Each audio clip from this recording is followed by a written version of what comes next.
प्रदेश के समस्त शिक्षाविद भाइयों बहनों, मैं जितेंद्र साई 23/7/2021 का ऑडियो आपके बीच में प्रेषित कर रहा हूँ। शिक्षाविद भाइयों बहनों, कुछ दिनों से सुर्खियों में एक बैठक की थी, वो आज निक्षेपित हो गई। आपको पता भी चल गया होगा। वो पेपर जिस दिन आया, ग्रुपों में तरह तरह की खबरें, तरह तरह के लालीपाप, कुछ लच्छेदार लेखनी लिखने वाले लेखक लोग आपके बीच में डालने लगे। कोई वेतन दिलवा रहा था, कोई एरियर दिलवा रहा था, और दिलवाते दिलवाते कुछ भी नहीं दिलवाए। पतली गली से रास्ता आज पकड़ लिए होंगे, नहीं तो कल ही पकड़ लिए होंगे। इस नाते आपसे बता देना चाहता हूँ, जिस दिन वो पेपर जारी हुआ, वो पेपर मुझे मालूम हुआ, पेपर जारी हुआ तब भी, और पेपर में कार्रवाई होना था वो भी जानकारी हो गया था। क्योंकि वो पेपर जब मैंने देखा तो मेरे पदाधिकारी भी फ़ोन किए कि शायद इस पेपर के परिप्रेक्ष्य में आप अवलोकन करिए, इसको सर्च करिए, देखिए इसमें क्या क्लू निकल के आता है। मैं उसी दिन से उस पेपर के पीछे पड़ गया, और पेपर के पीछे पड़ने के नतीजा यह पता चला कि 2012 में जो समायोजन की प्रक्रिया थी वही प्रक्रिया है। उस पेपर वो प्रक्रिया को निक्षेपित कर हो जाना चाहिए था। पता नहीं कैसे आ गया इस समय, इस नाते प्रक्रिया निक्षेपित हो जाएगी। मुझे मालूम भी हो गया, और पत्र भी आपके बीच में आ गया होगा, आप भी मालूम कर लिए होंगे और गहनता से उसको पढ़ भी लिए होंगे। शिक्षाविद भाइयों बहनों, आप हतोत्साहित बिल्कुल ना हो, क्योंकि ये लच्छेदार लेखनी लिखने वाले इकाई दहाई के प्रदेश अध्यक्ष जी लोग आपके बीच में आते जरूर हैं, लेकिन आपको गुमराह कर देते हैं। एरियर के बहाने, वेतन के बहाने, सहायक अध्यापक पद दिलवाने के बहाने आप उसी गुमराह में फंस जाते हो और अप्रिय घटना घट जाती है। तो मैं आज कहना चाहता हूँ, कोई व्यक्ति, कोई शिक्षा मित्र हतोत्साहित बिल्कुल नहीं होगा, और न होना है। जितेंद्र साई अभी जीवित है। आपने देखा होगा सुप्रीम कोर्ट में लच्छेदार लेखनी लिखने वाले टॉप मोस्ट में हो गए, पैनल सूची प्रेषित करने वाले दूसरे नंबर पे थे, और मेरा नाम ही तो गिनती नहीं की जा रही थी। लेकिन फिर भी जो लोग गए होंगे सुप्रीम कोर्ट के अंदर, वो देखे होंगे प्रशिक्षण के संबंध में जिस दिन बहस थी, उस दिन मैं आदरणीय हरीश साल्वे जी को हायर करके और बहस करा के प्रशिक्षण आपको बचा लिया। कुछ लोग तो गए नहीं थे, लेकिन जो गए होंगे अंदर वो देखे भी होंगे कि वो हरीश साल्वे जी किसके पक्ष में उतरे थे, बहस भी किसके पक्ष में किए, पेपर में भी निकला था। ये सच्चाई आपके बीच में प्रेषित कर रहा हूँ। लेकिन गिनती नहीं की जाती है जितेंद्र साई को, लेकिन गिनती गिनवाने के लिए जितेंद्र साई नहीं खड़ा है। आपके भविष्य उज्जवल कराने के लिए जितेंद्र साई हर समय तत्पर रहा है और तत्पर रहेगा। तरह तरह के आरोप लगा के घसक जाना, निकल जाना, ये उपलब्धि नहीं होती है।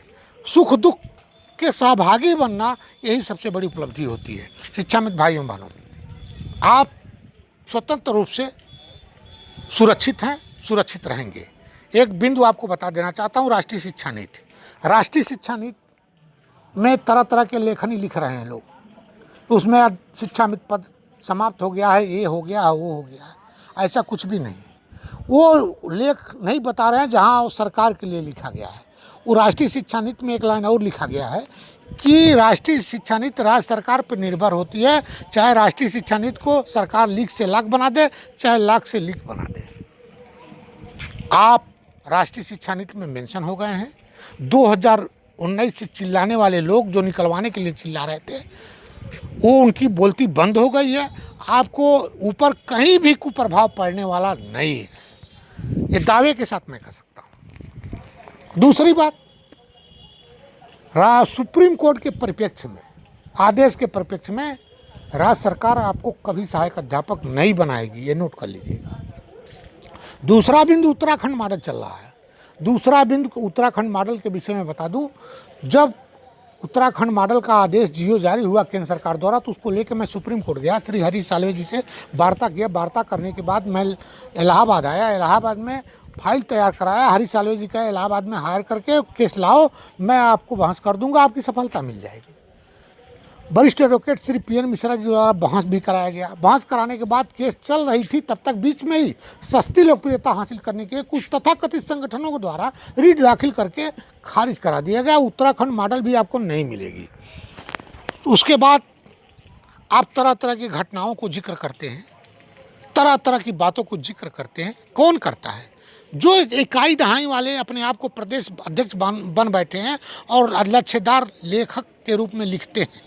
समाज में क्या इनका हर्ष है, क्या इनकी पहचान है आप जानते भी होंगे। गंदी गंदी बातें ट्विटर फेसबुक पर, व्हाट्सएप जैसे चैटिंग, समाज इनको क्या कहता है, कैसे दुरकारता है मैं जानता हूँ। शिक्षा मित्र को बदनाम करने की कोशिश की जाती है, अपनी योग्यता का प्रदर्शन करते हैं ये लोग। इनसे आप दूर रहो, सावधान रहो, ऐसे लोगों से कभी भला होने वाला नहीं है।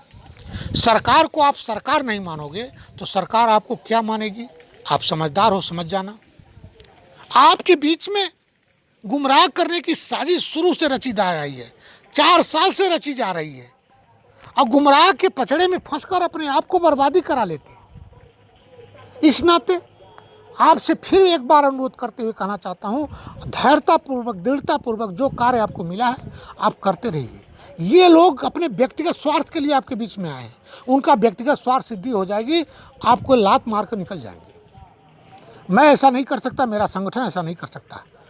मैं चाहे मूल विद्यालय की वापसी वाले मेरे भाई हों, चाहे मायके से ससुराल जाने वाली मेरी बहनें हों, चाहे 138 शिक्षा मित्र हों जो नियुक्ति पत्र से वंचित हों, चाहे लिपि त्रुटि बस अंक में त्रुटि के कारण नियुक्ति पत्र से वंचित हों, ऐसे जो शिक्षा मित्र हैं, सभी शिक्षा मित्र, उनको साथ लेके चलना है और उनको साथ लेकर ही अपना सबका भला होगा।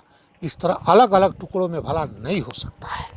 इन लोगों से मैं कहना चाहता हूँ, आप लोगों से भी कहना चाहता हूँ, लच्छेदार लेखनी लिखने वाले लोग थोड़े दिन तक अपना लेखनी बंद कर दें, और लच्छेदार लेखनी पढ़ने वाले लोगों से भी कहना चाहता हूँ, आप पढ़ना बंद कर दीजिए। ये चट्टी चौराहे वाले प्रदेश अध्यक्ष कभी खड़ा नहीं होंगे आपके बीच में, क्योंकि जहाँ मार पड़े वहाँ भाग पड़े।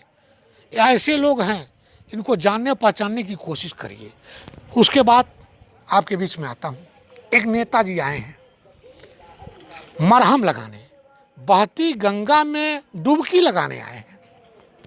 4 साल में शिक्षा मित्रों को याद नहीं आई। क्यों नहीं याद आई? जब रोजी रोटी का सवाल था, पापी पेट का सवाल था, आंदोलन चल रहा था, उस नेताजी को शिक्षा मित्रों का दुख दर्द नहीं याद आया। मेरी बहनें बाल का परित्याग करा दी, उस समय शिक्षा मित्रों का दुख दर्द इनको याद नहीं आया। अब याद आया है, उसका मात्र एक कारण है। कुछ साल पहले एक आंदोलन किए थे जिसमें तालाबंदी का घोषणा किए थे, और तालाबंदी का विफल कर दिया मैंने आपके सहयोग और समर्थन के बल पे। एलआईयू ने रिपोर्ट भेज दिया शासन में, इनका आंदोलन चलता रहा, विद्यालय भी चलता रहा, यही रिपोर्ट गया, ये आंदोलन इनका विफल हो गया। इस नाते ये समझ गए कि शिक्षा मित्र सफल नहीं होने देंगे। इसी नाते आपके मांग को 11 नंबर पे रखे हैं, और जानते होंगे पीछे से छुरा भोंकने वाले लोग हैं। उत्तर प्रदेश के प्राथमिक शिक्षक संघ के विषय में मेरे से ज़्यादा कौन जानता होगा, आप जानते भी होंगे।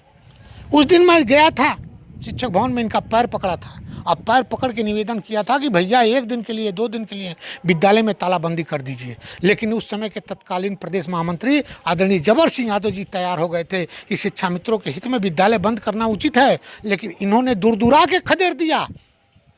शिक्षा मित्र की बात को सुनना नहीं चाहे, इग्नोर कर दिए, और कहे अंदर से इनके लिए हम विद्यालय बंद करेंगे, अपनी वजूद को दांव पे लगाएंगे। यह अंदर की बात आपको बता रहा हूँ। आज आपकी सहारा लेने की आवश्यकता आ गई है। सम्मानित शिक्षक भाइयों से कहना चाहता हूँ, आपने देखा होगा पूर्ववर्ती सरकार में 5 साल केवल सम्मान समारोह हुआ, एक भी लाभ आपको नहीं मिला है। इस सरकार में भी 4 साल बीत गया, एक भी लाभ नहीं मिला है। एक उपलब्धि जरूर मिली है, हेडमास्टर की कुर्सी समाप्त हो गई है, इनके कार्यकाल में ये उपलब्धि है। तो शिक्षा मित्र भाइयों बहनों, आपसे कहना चाहता हूँ, क्रमांक 11 पर मांग इस नाते रखा गया है, अपना लाभ लेके 9, 2, 11 हो जाएंगे, ये आपके साथ कभी नहीं खड़ा होंगे। एक नेताजी आए हैं 30, 33, 40, 45, 20,000 शिक्षा मित्र में शिक्षक बनने से वंचित हो गए। यदि 40-45 पे रहा होता मेरिट, तो उसी के बिहाय पे तैयारी करके 20,000 शिक्षा मित्र शिक्षक बन गए होते, लेकिन बीच में 30-33 ला दिए। और आज तक लड़ते रह रहे हैं, अंगूर नहीं मिला तो खट्टा है, और मेरे ऊपर ट्वीट कर रहे हैं। उन भाई से कहना चाहता हूं, अपना ट्वीट अपने पास रखो, अपना कार्य अपने पास रखो। जितेंद्र शाही को समझाने की जरूरत नहीं है। हमारे आदर्श अधिकारी, हम सबके आदर्श अधिकारी शिक्षा मित्र का भविष्य उज्जवल करेंगे, मुझे पूरा विश्वास है। मैं शिक्षा मित्र भाइयों बहनों से कहना चाहता हूँ, 62 साल 12 महीने पे कार्रवाई के लिए प्रयासरत हूँ, सफलता आपके हाथ लगेगी, ये भी विश्वास के साथ कहना चाहता हूँ, क्योंकि सरकार साथ खड़ी हो गई है। एक छोटा मोटा दरवाज़ा खोल दिया है, जिस पर 16 BS से लगभग 16 BS से पत्र व्यवहार किए थे कि शिक्षा मित्रों को एक से ज़्यादा अवकाश नहीं दिया जा सकता 1 महीने में। उस पत्र व्यवहार को और उस आदेश को मैं शासनादेश में बदलवा दिया। उत्तर प्रदेश सरकार ने दरवाज़ा खोला है, अब दरवाज़ा बंद नहीं होने दिया जाएगा। इन लोगों से कहना चाहता हूँ, लच्छेदार लेखनी लिखने वाले लोग और चट्टी चौराहे के प्रदेश अध्यक्ष जी लोगों से कहना चाहता हूँ, दरवाज़ा नहीं बंद है, खुला है, उसमें प्रवेश करने की ज़रूरत है। प्रवेश करो और शासनादेश जारी करा दो। जो भी शासनादेश जारी करा, मुझे श्रेय लेने की होड़ नहीं है, आप ही श्रेय ले लेना, लेकिन शिक्षा मित्रों को गुमराह करने की कोशिश न करो। आपसे निवेदन करना चाहता हूँ, आप सब शिक्षा मित्र भाइयों बहनों से निवेदन करना चाहता हूँ, आपका भविष्य उज्जवल होगा, आपकी समस्या का समाधान होगा। मैं तत्परता के साथ कार्य कर रहा हूं, क्योंकि अपने कार्य और कर्मों पे विश्वास करता हूं। घर बैठ के यह नहीं कह सकता कि यह काम करा दिया, घर बैठ के ये ट्वीट नहीं कर सकता कि यह काम करा दिया। जो पत्र व्यवहार ही नहीं करेगा तो कार्रवाई के संबंध में जानकारी कैसे रखेगा। मैं पत्र व्यवहार करता हूं, पत्र के पीछे दौड़ता हूं, पत्र के पीछे दौड़कर शासनादेश जारी करवाता हूं। ये आदर्श समाजी शिक्षक शिक्षा मित्र वेलफेयर एसोसिएशन का कर्म है और कर्तव्य भी है। इसी नाते आपके बीच में आया हूँ। शिक्षा मित्र भाइयों एवं बहनों से कहना चाहता हूँ, आप कभी हतोत्साहित न होना, आपका भविष्य उज्जवल होगा, उज्जवल होगा, उज्जवल होगा। जय शिक्षक, जय शिक्षा में समाज।